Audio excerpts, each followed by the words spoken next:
Now, my great pleasure to introduce someone from that beautiful state you heard about, someone who I worked with actually in another chapter in my life, who's been in Capitol Hill for at least 15 years and who does a great job of representing his great state of Virginia, the district he represents, Congressman Bobby Scott. Thank you, Congressman.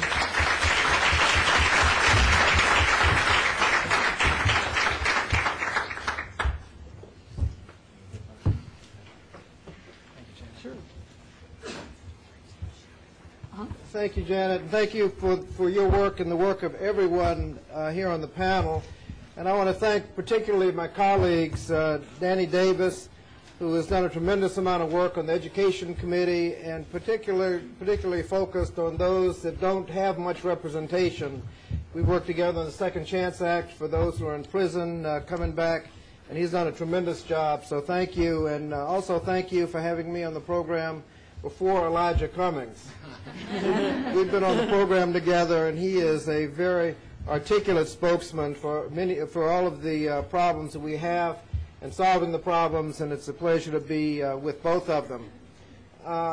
Working together, I'm reminded of the organist that was going around from church to church playing the organ, and he ended up at a very old historic church, a very old church, and had this great big organ, but the church is so historic that the organ wasn't even hooked up to the electricity. You needed to pump the air to make the thing work. And he was introduced and announced to the audience that I will now play Mozart, and sat down at the keys and hit the keys, nothing, not a sound. And he looked over to make sure the man was there to pump the air, and he was there. And he announced again, I will now play Mozart, and hit the keys, nothing.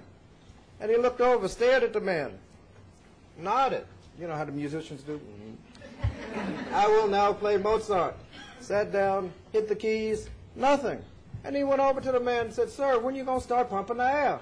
And he looked up casually and said, I'll start pumping the air when you tell the audience that we will now play Mozart. We need to work together. And this group, working with No Child Left Behind, will make sure that, in fact, no child will be left behind. We know we've already heard some of the disparities and all of the problems and whatnot. We also know how important education is, you know, for the individual. The more you learn, the more you earn. You know that those communities that invest in education have lower crime rates, lower incidence of welfare. For a global economy, we need education to compete. We're not going to compete on wages. We're not going to undercut other countries on wages. You don't have to be located in the United States to do your job. If you can work across the hall, you can work across the globe with a little fax machine, a modem, and a cell phone. You don't have to be near your customers anymore. You can build something one place and ship it across the world anywhere else. You don't have to build your plant in America to get financing anymore, worldwide banking. You can build that plant anywhere. The reason you want to be in America is because you know you can find well-educated, well-trained workers. And to the extent that we're falling behind in that, and we are, one recent math and science test, we're behind dozens of other countries. If we fall behind on that, we're going to be in tough shape trying to compete. So today's focus on education is extremely important, because if we're going to have a competitive economy, we can't allow any child to be left behind. Now, I know today's focus is on high school specifically, but we can't ignore college. We have to make sure that they have access to college, they're prepared for college, and if you don't have the college scholarships available, then people won't even get prepared to go to college and won't do well in high school. We're working on that. Bill we passed just a couple of days ago in the House committee will greatly expand access to college. We also have a number of other issues. Equity and financing has been mentioned. And this issue is a huge issue. It will be the next round of Brown cases, because as you rely on real estate to fund your local school systems, you find that the ones most in need have the less resources.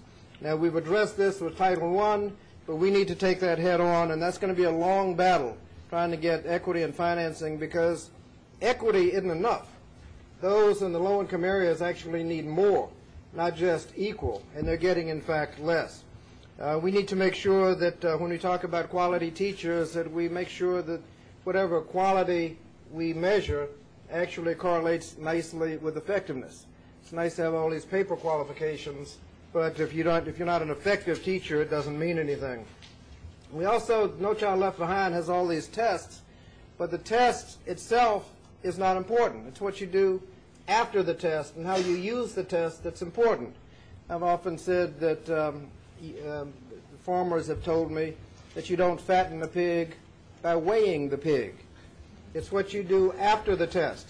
And we have to make sure it's useful, given at a time early and then late. Don't wait till the end of the school year and test and find out they didn't learn. Well, that doesn't help you do anything about it. You have to use the test, and the test has to have the correct incentives. You can't allow just the average to be measured, because that gives you a kind of perverse incentive to have a high dropout rate. Most of them are dropping out from the bottom. You don't want a situation where you get credit for a high dropout rate because your average just went up. You want to make sure that you get credit for all of the progress you've made, not just those that got a little bit right from underpassing to overpassing. You want those at the bottom who made a lot of progress, might not have passed, but had a lot of growth. You also want to measure what you've actually done for the students, not what students you got. You get students 2 years above grade level. By the time you finish with them, they're at grade level. Well, they're at grade level, you passed. Somebody else 2 years behind, and when you finish with them, they're only 1 year behind. Well, you get credit for 1 year behind. Well, that you don't. You want the incentives to measure what you've actually done, and you want to make sure that that you use these tests. These are a lot of things that we've been working together. But I want to thank you for coming together, working together to make sure that all of the children get a good education and no one, in fact, is left behind. And the people at the panel today are the powerful people in our community that can make it happen. So thank you for coming together.